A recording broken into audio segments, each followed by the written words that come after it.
ഈ ട്രംപ് വീരവാദം മുഴക്കുന്നതിൽ ഒട്ടും പിന്നിലല്ല. അതാണ് നമ്മൾ കഴിഞ്ഞ കുറേ നാളായിട്ട് കണ്ടുകൊണ്ടിരിക്കുന്നത്.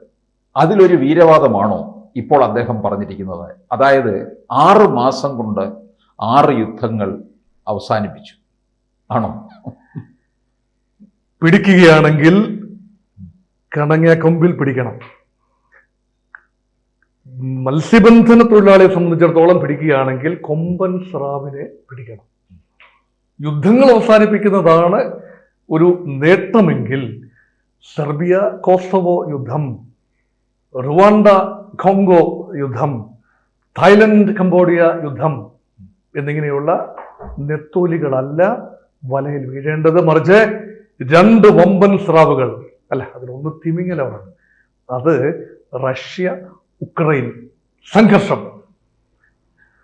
സാമാന്യം നല്ല ഒരു കൊമ്പൻ സ്രാവാണ് ഇസ്രയേൽ ഹമാസ്.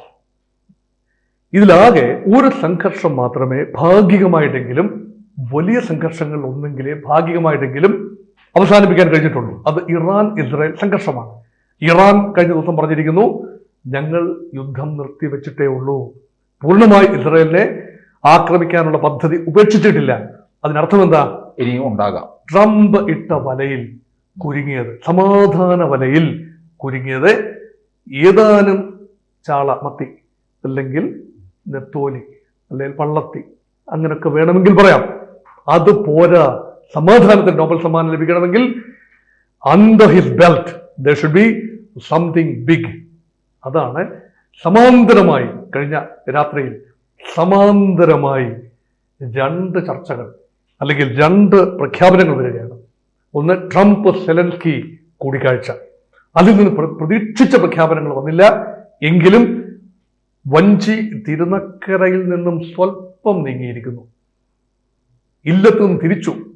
അമ്മാത്ത് എത്തിയിട്ടില്ല, എത്തും എന്ന പ്രതീക്ഷ ജനറേറ്റ് ചെയ്തിരിക്കുന്നു. 2, ട്രംപിന്റെ അനുഗ്രഹാശയങ്ങളൊന്നും ഇല്ലാതെ തന്നെ അറബ് രാജ്യങ്ങൾ, പ്രത്യേകിച്ച് ഈജിപ്തും ഖത്തറും ശ്രമിച്ച് ഇസ്രായേൽ ഹമാസ് വിഷയത്തിൽ ഹമാസിനെ കൊണ്ട് സമാധാന ഉടമ്പടി അംഗീകരിപ്പിച്ചിരിക്കുന്നു. ഹമാസ് യുദ്ധം ഒഴിവാക്കാൻ, നിർത്തിവെക്കാൻ തയ്യാറാണ് എന്ന് പറഞ്ഞു വെച്ചു. ഇസ്രായേൽ പ്രതികരിച്ചിട്ടില്ല. ട്രംപിന്റെ കാര്യമായ ഒരു ഇൻവോൾവ്മെന്റ് ഇക്കാര്യത്തിൽ നേരിട്ടില്ല എന്ന് ഓർക്കണം. ഇൻഡയറക്ട്ലി കൊണ്ട് രംഗം സജ്ജീകരിക്കുന്നതിൽ.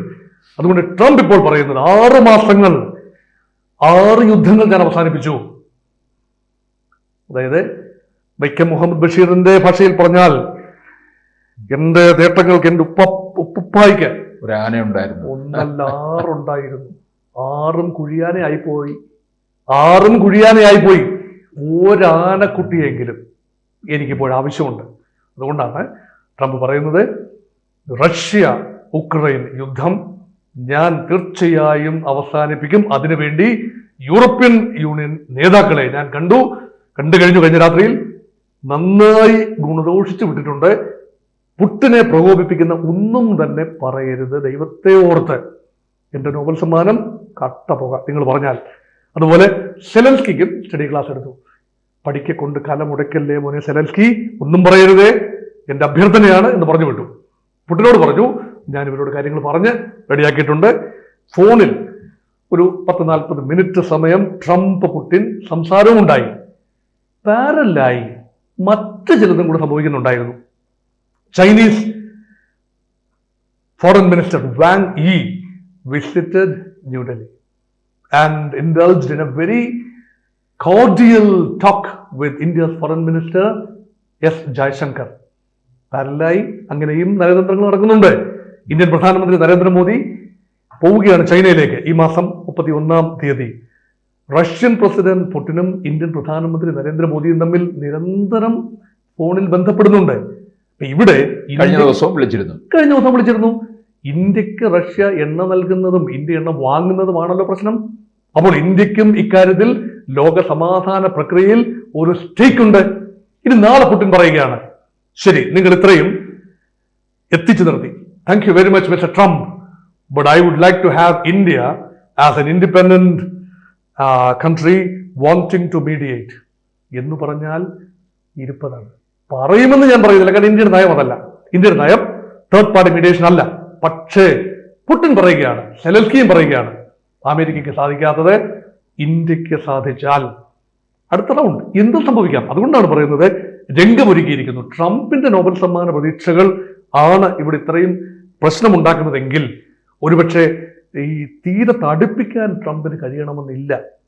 ട്രംപ് സാഹചര്യം ഒരുക്കുന്നു, അത് വളരെ പോസിറ്റീവ് കാര്യമാണ്. ട്രംപ് യൂറോപ്യൻ നേതാക്കളെ കോൺഫറൻസിലെടുക്കുന്നു, ഉക്രൈന് ചില ഉറപ്പുകൾ കൊടുക്കുന്നു. നിങ്ങളെ ഞങ്ങൾ സംരക്ഷിച്ചു കൊള്ളാം, യൂറോപ്യൻ രാജ്യങ്ങളും അമേരിക്കയും സംരക്ഷിച്ചു കൊള്ളാം, പക്ഷേ നിങ്ങളെ ഞങ്ങൾ നെയ്റ്റോയിൽ ചേർക്കുന്ന പ്രശ്നമില്ല. ഒന്നുകൂടെ പറഞ്ഞു വെച്ചു, നിങ്ങളുടെ കയ്യിൽ ഇരുന്ന ക്രൈമിയ 2014 റഷ്യ ഒരു രക്തരഹിത ഒരു കീഴടക്കലിലൂടെ കൊണ്ടുപോയല്ലോ, അതവിടെ തന്നെ ഇരുന്നോട്ടെ. റഷ്യക്ക് അതങ്ങ് നൽകിയേര്, രേഖാമൂലം നൽകിയേര്, അതെങ്കിലും പറഞ്ഞ് റഷ്യ സമാധാനിക്കട്ടെ. പിന്നെ റഷ്യൻ ഭൂരിപക്ഷമുള്ള ഡൊണസ്ക്, ലുഹാൻസ് മേഖലയിലെ ചില പ്രദേശങ്ങൾ കൊണ്ടുപോട്ടെ, അവർ കൊണ്ടുപോട്ടെ, യുദ്ധം അവസാനിക്കട്ടെ. അവസാനം ട്രംപും പുടിനും ചേർന്ന് സെലൻസ്കിയെ കുളിപ്പിച്ച് കിടത്താനുള്ള സാധ്യതയുടെ മറ്റൊരു പേരാണ് സമാധാനം. അപ്പൊ അങ്ങനെ ഉണ്ടാക്കുന്ന സമാധാനത്തിന് എത്രയാണ് ആയുസ് അതും അറിയില്ല. തൽക്കാലത്തേക്ക് യുദ്ധം അവസാനിപ്പിച്ചതിന്റെ ക്രെഡിറ്റ്, ആത്യന്തികമായി യുദ്ധം അവസാനിപ്പിക്കുന്നതിന്റെ ക്രെഡിറ്റ് ട്രംപിന് എടുക്കാൻ സാധിക്കുമായിരിക്കും. അതാണ് 6+1 8, അതായത് ഇറാൻ, ഇസ്രായേൽ, ഹമാസ്. അതും നമ്മളാണ് എന്ന് പറയാമല്ലോ.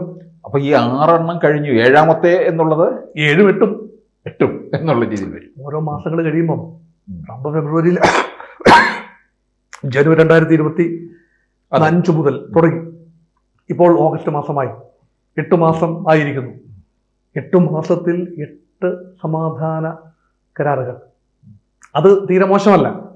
അപ്പൊ നോബൽ സമ്മാനത്തിന് ലഭിക്കാൻ എന്താ പിന്നെ കൂടുതലായിട്ട് വേണ്ടത്? ട്രംപ് ചോദിക്കില്ലേ, ഞാനിനി എന്താ ചെയ്യേണ്ടത് അല്ലേ? അതാണ്.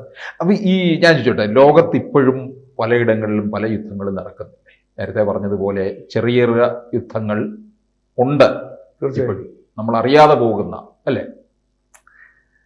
ഒന്ന്, ഈ യുദ്ധങ്ങൾ തീർക്കാൻ വൈദേശിക ശക്തികൾ ഇടപെടണം എന്നത് പണ്ട് മുതലേ ഉള്ളൊരു രീതിയാണ്. അതില്ലാതെ തന്നെ പറഞ്ഞു തീർക്കാൻ, പ്രാദേശികമായി തീർക്കാൻ സാധിക്കണം. ഇന്ത്യ അതാണ് പറഞ്ഞിരിക്കുന്നത്. ഇന്ത്യ പറഞ്ഞ നിലപാട് നോക്കൂ. ഇന്ത്യയും പാകിസ്ഥാനും തമ്മിൽ വിഷയമുണ്ട്. കാശ്മീർ ഒരു വിഷയമായി ഇന്ത്യ കരുതുന്നില്ല, കാരണം കാശ്മീർ ഇന്ത്യയുടെ ആഭ്യന്തര കാര്യമാണ്. അതേസമയം ഭീകരാക്രമണം, അതിർത്തി കടന്നു വരുന്ന ഭീകരത ഒരു വിഷയമാണ്. അത് പരിഹരിക്കാനായി ഒരു താക്കീത് എന്ന നിലയിൽ ഓപ്പറേഷൻ സിന്ദൂർ, അല്ലേ? അപ്പം ഓപ്പറേഷൻ സിന്ദൂർ എപ്പോൾ തുടങ്ങണം, എപ്പോൾ അവസാനിപ്പിക്കണം എന്ന് ട്രംപ് അല്ല തീരുമാനിക്കേണ്ടത്, പുടിനല്ല തീരുമാനിക്കേണ്ടത്, ഇന്ത്യയും പാകിസ്ഥാനുമാണ് തീരുമാനിക്കേണ്ടത്. അതാണ് പറഞ്ഞത്. DGMO, director general of military operations തലത്തിൽ ചർച്ച നടത്തി തീരുമാനിച്ചു. അങ്ങനെയും തീരുമാനമെടുക്കാം. എപ്പോഴും മറ്റൊരു രാജ്യം മധ്യസ്ഥത വഹിക്കണം എന്ന നിഷ്കർഷിക്കാനാവില്ല. കാരണം ലോകം മാറിയിരിക്കുന്നു. ഇതൊരു ശീതയുദ്ധകാലത്തെ ലോകമല്ല, ലോകം മാറിയിരിക്കുന്നു. ഒരു മൾട്ടി പോളാർ വേൾഡാണ്.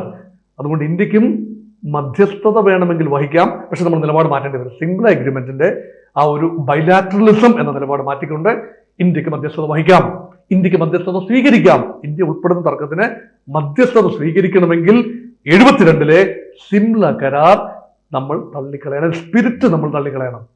അത് നമ്മൾ തയ്യാറല്ല. അതുകൊണ്ട് അങ്ങനെയും മോഡൽസ് ഉണ്ട്. അമേരിക്ക ചിന്തിക്കുന്ന ലോക മാതൃക മാത്രമല്ല സമാധാനത്തിനുള്ളത്, ഉഭയകക്ഷി അടിസ്ഥാനത്തിൽ പോലും തീരുമാനിക്കാം. ചിലപ്പോൾ പുടിൻ പറയും, ഞങ്ങൾ തീരുമാനിച്ചോളാം. ഇനി പുടിനും സെലൻസ്കിയും മാത്രം ചർച്ച നടത്തി തീരുമാനിച്ചോളാം. അപ്പൊ അമേരിക്ക കത്ത് സൂക്ഷിച്ചൊരു കസ്തൂരി മാമ്പഴം പുടിൻ കൊത്തിപ്പോയി, സെലൻസ്കി കൊത്തിപ്പോയി. അവരൊന്നല്ലേ, അവരൊരു ജനതയല്ലേ. സോവിയറ്റ് കാലഘട്ടത്തിൽ അവർ, റഷ്യക്കാരിപ്പോഴും പറയുന്നത് അവർ റഷ്യൻ ജനതയെ പോലെ തന്നെയാണ് ഉക്രൈനിയൻ ജനത. അവസാനം അമേരിക്കക്കാരൻ ശത്രുവായി മാറും. അങ്ങനെയും വരാം. ഇതൊന്നും ഇപ്പോഴത്തെ രാഷ്ട്രീയമല്ല നാളെ. ഇപ്പോൾ സംഭവിക്കുന്നത് കണ്ട് നാളെ എങ്ങനെ ആയിരിക്കും എന്ന് ചിന്തിക്കുന്നിടത്താണ് തെറ്റ്. അതുകൊണ്ട് ഉഭയകക്ഷി ചർച്ചകൾക്കും ഒക്കെ വലിയ പ്രാധാന്യമുണ്ട്. പക്ഷെ ഒരു ബലഹീനനും ബലവാനും തമ്മിൽ ഉഭയകക്ഷി ചർച്ച നടത്തുമ്പോൾ ബലവാൻ പിടിച്ചെടുത്ത കാര്യങ്ങൾ നിൽക്കും. അതുകൊണ്ടാണ് ബലഹീനന് വേണ്ടി മറ്റാരെങ്കിലുമൊക്കെ ഇടപെടുന്നത്. അതുകൊണ്ടാണ് ഹമാസിന് വേണ്ടി അറബ് രാജ്യങ്ങൾ ഇടപെടുന്നത്. അതുകൊണ്ടാണ് ഉക്രൈന് വേണ്ടി യൂറോപ്യൻ രാജ്യങ്ങളും അമേരിക്കയും ഇടപെടുന്നത്. അതുകൊണ്ട് തീർച്ചയായും പുതിയൊരു ലോകക്രമത്തിൽ ട്രംപ് ആഗ്രഹിക്കുന്നത് പോലെ എല്ലാ തർക്കങ്ങളും അമേരിക്ക ചെന്ന് പരിഹരിക്കണം എന്ന ഒരു അവസ്ഥ അത്ര ആരോഗ്യപരമല്ല എന്നാണ് എൻ്റെ ടേക്ക്. കൂടുതൽ വാർത്തകളും വിശേഷങ്ങളും നിങ്ങളിലേക്ക് എത്താൻ ABC മലയാളം സബ്സ്ക്രൈബ് ചെയ്യുക, ബെൽ ബട്ടണും അമർത്തുക.